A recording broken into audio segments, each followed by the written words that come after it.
안녕하세요. 불만창 기자들의 망기자입니다. 네, 9월이 어느덧 다가왔습니다. 9월에는 많은 게 걸려있죠. 정규리그 우승부터 그리고 강등권 확정, 아챔권 윤곽, 무엇보다 쌍스와 하스로 불리는 파이널 A그룹과 B그룹이 아마도 나뉠 것으로 보이는 그런 달입니다. 9월 A매치 이후부터 각 팀들이 막판 스퍼트를 할 예정인데요. 그래도 9월 첫 경기도 놓쳐서는 안 되겠죠. 저희 볼매창 기자들이 29라운드 프리뷰 자세하게 한번 얘기해 보겠습니다. 네, 첫 경기는 금요일이죠. 1일 오후 7시 대전 월드컵 경기장에서 열리는 대전과 수협전입니다. 대전은 지난 전북과의 경기에서 1대1로 비겼습니다. 이날 소득이었다면 두 가지가 있는데요. 일단 티아고의 골풍이 계속됐다는 것.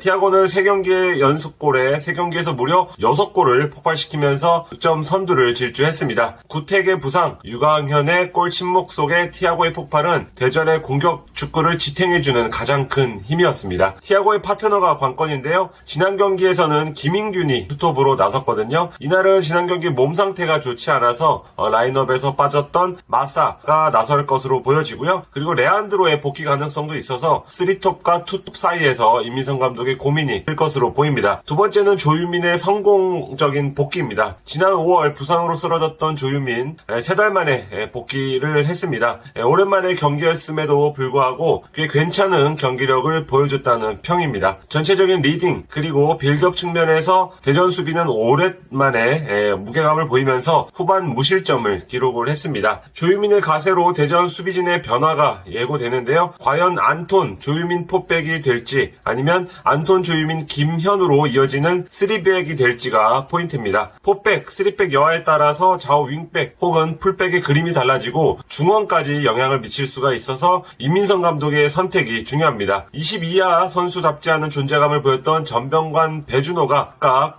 올대 차출과 포크 이적 공백을 지금 빠지는데요. 이 자리를 어떻게 메울지도 변수가 될 것 같습니다. 참고로 대전은 2명이 파리올림픽 엔트리에 차출돼서 이번 경기에 22세 룰이 적용되지 않습니다. 수협은 2명이 나서야 합니다. 수원FC는 지난 인천전에서 1대2로 패하면서 강원전 승리의 기운을 이어가지 못했습니다. 내용은 좋았지만 마무리가 잘 안됐는데요. 골대를 2번이나 맞추는 불운도 있었습니다. 수원FC가 4-3-3으로 전환한 이후에 치른 5경기를 보면 내용은 다 괜찮았거든요. 제주전도 실점 전까지는 플레이 양상이 좋았고 하지만 결과는 패승패 부침 있는 결과가 이어진다는 것은 결국 수비 그리고 마무리거든요. 수비는 확실히 좋아진 상황에서 역시 문제는 마무리라고 봐야 할 것 같습니다. 우고 고메스와 함께 중앙을 지키는 신세계는 지난 경기에서 눈 아래쪽이 크게 찢어지는 부상을 당했지만 이날 경기 출전에는 큰 문제가 없을 전망입니다. 마무리는 최전방에서 뛰고 있는 김현이 아쉬운 플레이를 보여주고 있는 데다 설상가상 지난 경기에서 이제 발바닥 통증으로 이번 경기 출전이 불투명합니다. 가뜩이나 공격 자원이 부족한 가운데 로페지도 지난 경기 퇴장으로 이번 경기에 나설 수 없거든요. 김도균 감독은 공격 라인 구축에 상당한 고민을 안을 것 같습니다. 올 시즌 2번의 맞대결 결과는 1승 1패입니다. 수협인 올 시즌 이겨본 팀은 총 4팀, 그 중에 하나가 대전입니다. 수협이 최근 10경기에서 모두 전반에 골이 났다는 점에서 선제골 향방이 중요할 것 같고요. 키플레이어는 역시 대전은 티아고, 손FC에서는 4경기에서 3골을 넣고 있는 이승우로 하겠습니다. 예측을 해보면 창기자는 무승부, 상성상 무승부로 기우는 승부라고 이렇게 예측을 했고요. 저는 티아고의 화력을 앞세운 대전 승리를 찍었습니다.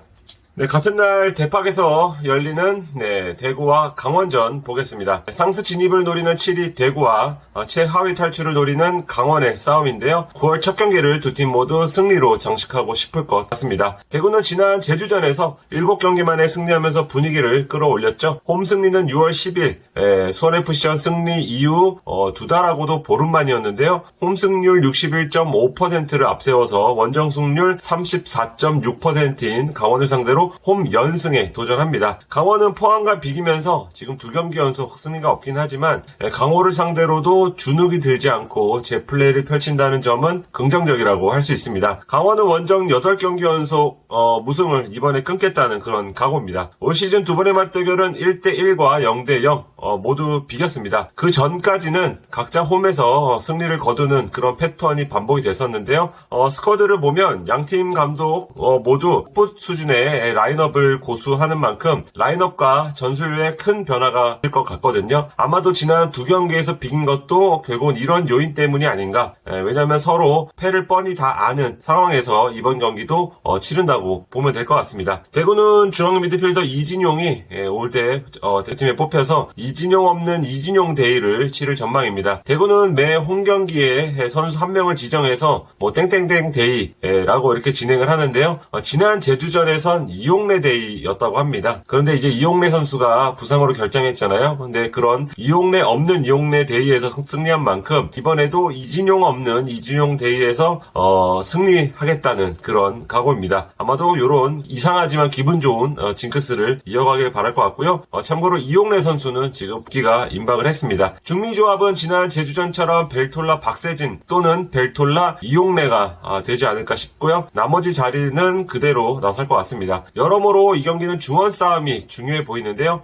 강원은 서민우가 누적 경고로 빠집니다. 서민우가 다시 엔트리에 포함되기 시작한 이후 5경기 연속 지금 선발 출전을 해서 한국영과 좋은 시너지를 냈잖아요. 이날은 서민우 없이 중원을 꾸려야 합니다. 한국영과 알리바이프가 윤정환 감독 부임 전 시즌 초에 이제 몇 경기 호흡을 맞춘 적이 있는데요. 그때 자료를 참고로 두 선수가 얼마나 시너지를 폭발할지를 아마 윤정환 감독은 고민할 것 같습니다. 돌아온 황문기, 이 선수가 이제 기동성이 있는 선수라서 황문기의 활용 방안도 고민할 것 같습니다. 이 경기의 관건은 역시 득점인데요.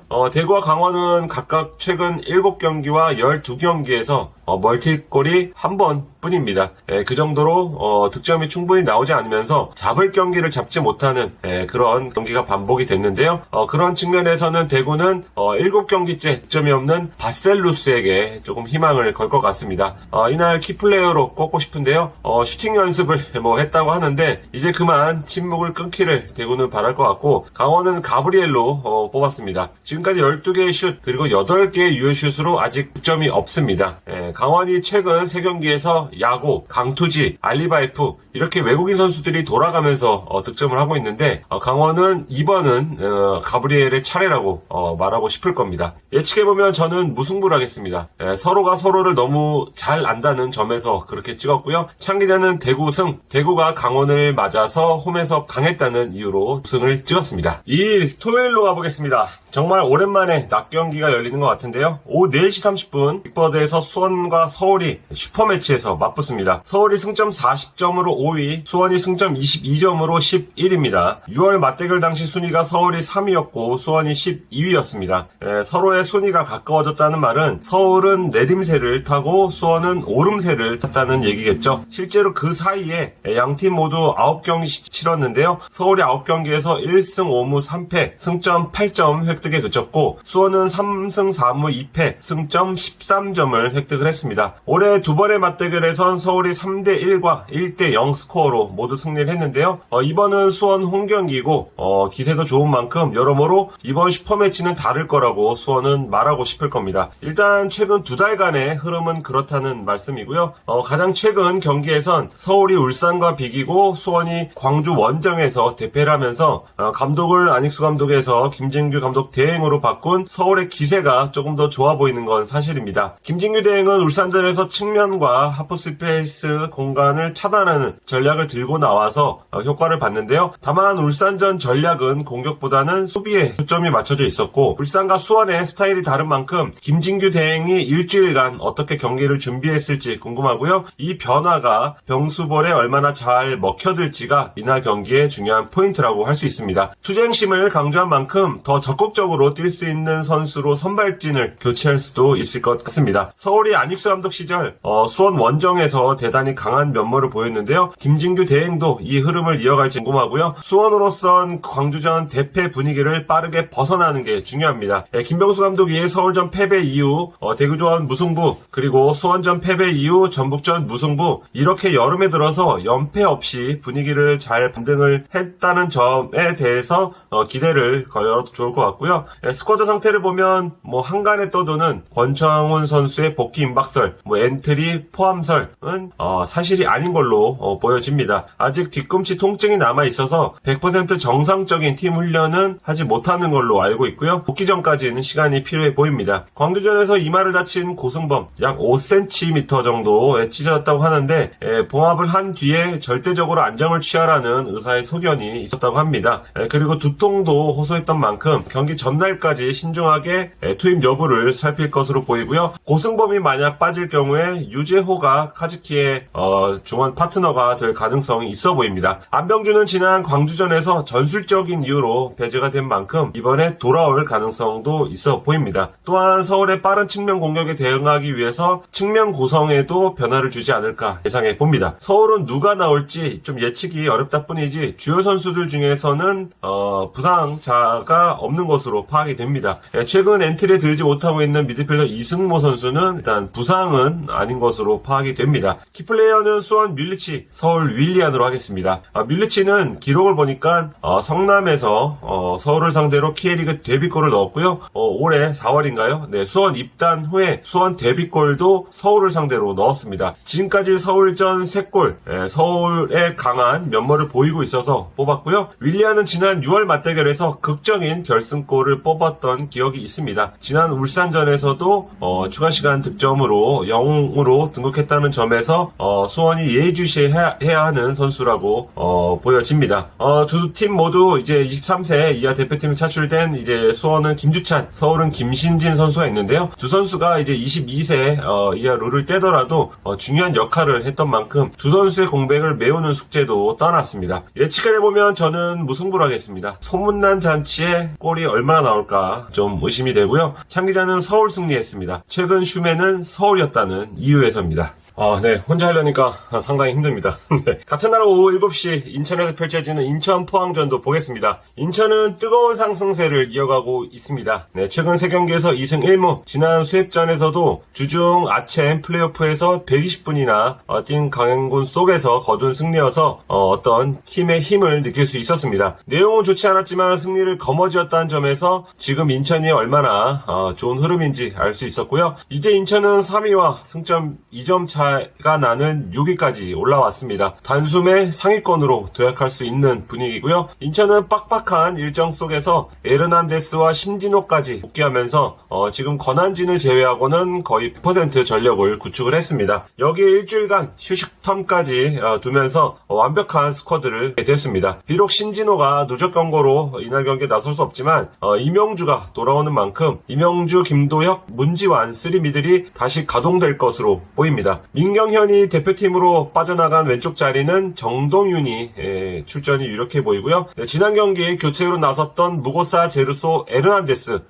제르난고사라고도 하던데 이 트리오를 어떻게 활용할지 보는 것도 이날 경기를 즐기는 포인트 중에 하나일 것 같습니다. 포항 역시 7경기 연속 무패를 달리고 있습니다. 지난 강원전에서 마무리에 아쉬움을 보이면서 승리하지 못한 게 아쉬울 것 같지만 단단한 전력으로 매경기 승점을 쌓고 있습니다. 이날 포항 스쿼드의 변수라고 한다면 홍윤상이 될 것 같습니다. 최근 2경기 연속골, 아주 중요한 골을 넣으면서 지친 포항 이선에 힘이 되졌는데요. 올림픽 대표팀에 차출이 되면서 이날 뛸 수 없습니다. 포항은 22세 카드도 그렇지만 당장 이선에 숫자가 부족하다는 점에서 좀 아쉬운 차출이 될 것 같고요. 기존의 백성동, 고영준, 김승대 라인이 재가동될 것으로 보입니다. 수비에서는 지난 경기에 누적 경고로 빠진 그랜트가 돌아오는 만큼 한결 단단한 라인을 구축할 것으로 보입니다. 부상으로 지금 장기 결장 중인 신광훈이 이제 정상 훈련 중이라고 합니다. 당장 이날 경기 출전 여부는 투명하지만 만약 신광훈이 가세할 경우에는 중원 혹은 수비진의 힘이 될 수 있는 선수라서 포항 입장에선 호재가 될 수 있을 것 같습니다. 앞서 두 번의 맞대결에선 1승 1무 1패로 팽팽했습니다. 공교롭게도 원정팀이 모두 승리를 거뒀는데요. 최근 인천이 홈에서 FA컵과 아챔 포함해서 5승 1무라는 무서운 상승세, 무서운 홈발을 보이고 있지만 포항 역시 원정에서 최근 1승 4무 패하지 않고 있다는 점을 보면 이날 역시 팽팽한 승부가 예상됩니다. 네, 키플레이어는 인천에서는 제르소로 하겠습니다. 가장 뜨거운 발끝 상태를 지금 유지하고 있고요. 포항 포항에서는 김승대, 베테랑의 진수를 보여주고 있습니다. 예측해보면 창 기자는 무승부, 인천의 기세에도 포항이 지지 않을 것 같다고 예측을 했고요. 저는 포항 승리를 찍겠습니다. 포항이 인천 원정에서 패한 게 6년 전인가 그렇더라고요. 상성상 포항이 쉽게 지지 않을 것 같습니다.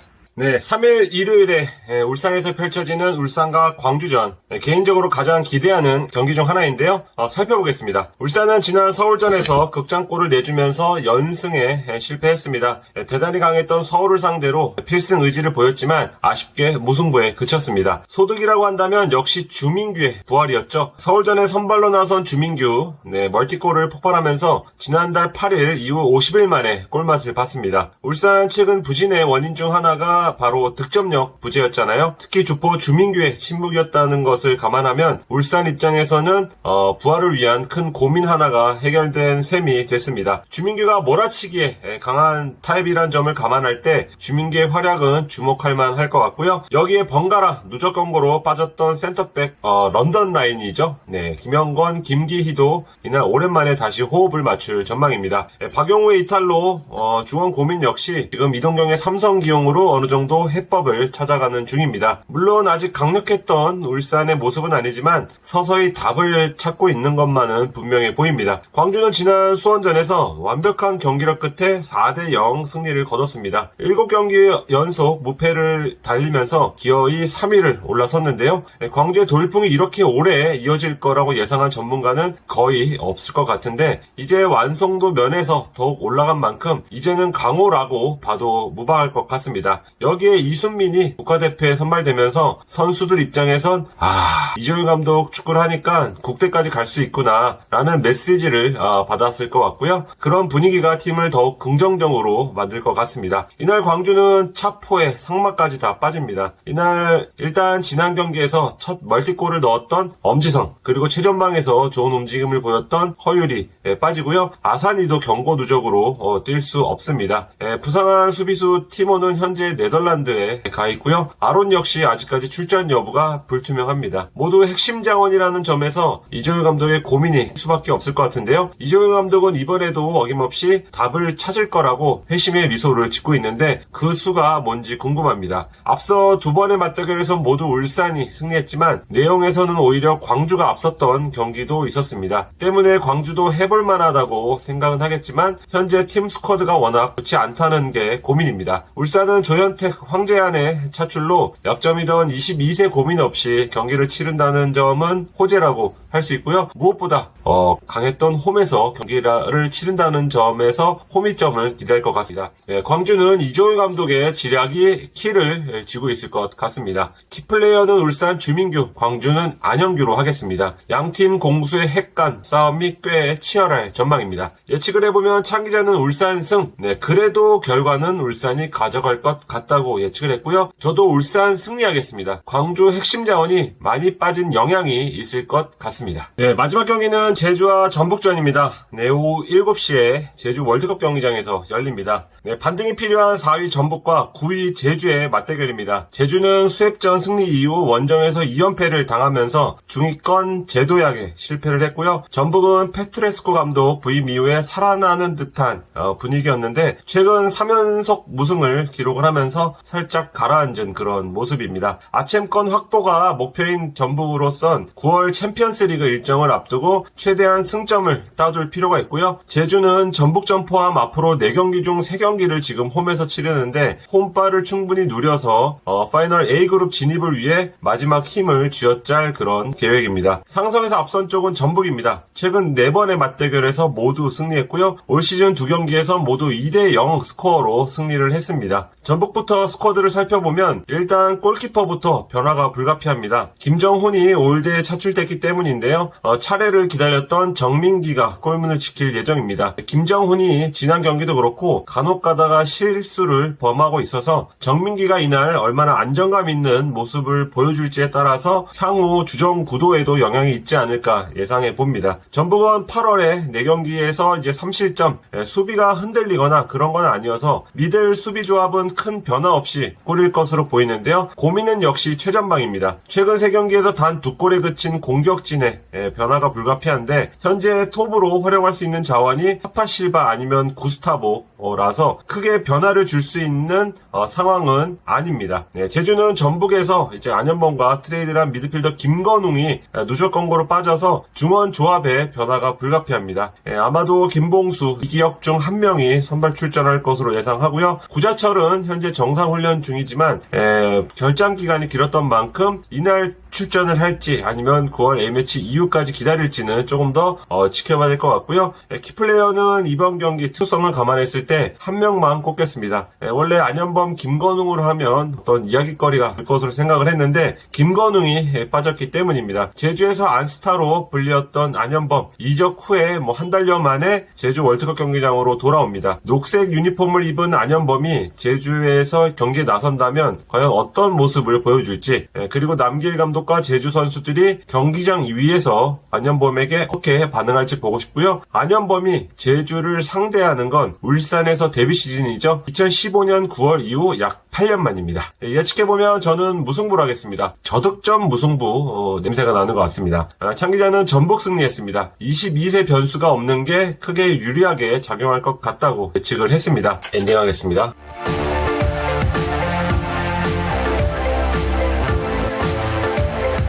29라운드 프리뷰는 여기까지입니다. 창기자가 교통사고로 인한 부상에서 현재 빠르게 회복 중이어서 아마 다음 프리뷰 때는 완전체로 할 수 있을 것 같습니다. 좋은 하루 보내시고요. 지금까지 볼만찬 기자들이었습니다. 감사합니다.